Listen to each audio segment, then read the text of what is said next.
Welcome back. Get called back up to the major. Next Friday will likely be the last day Steve Hausmann will voluntarily wake up at 3 a.m.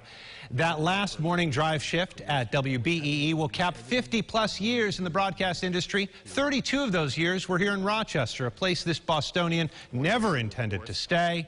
And yet my interview with him took place in the same home in which he and his wife Julie raised their son.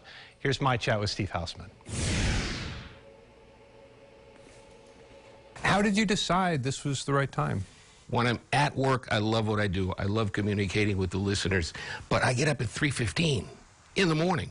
And that's, you know, for most people, that's the middle of the night. And at this point in my life, I don't want to do that anymore.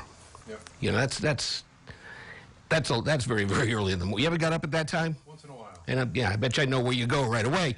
I don't get to go right back to bed. So you're from the Boston area. You moved here not with the intention to stay, and here you are.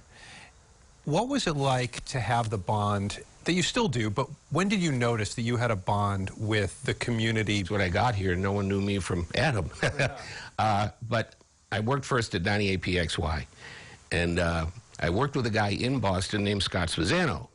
He worked at the station I worked at in Boston.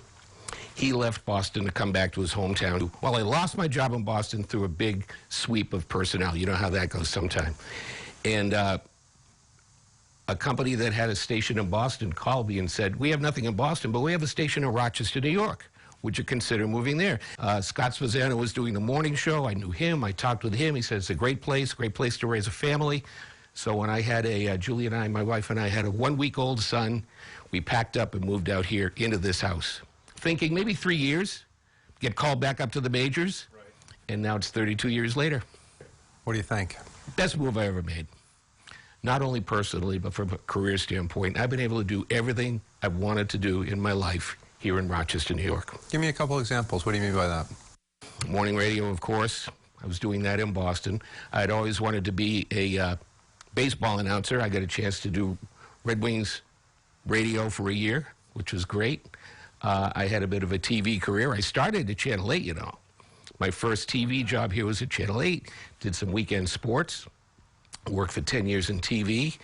I've done some amazing things. I've flown with the Blue Angels. I went to all 4 Bills Super Bowls. I've met a ton of unbelievable people, not only friends of mine who will be friends of mine forever, but in the country music world.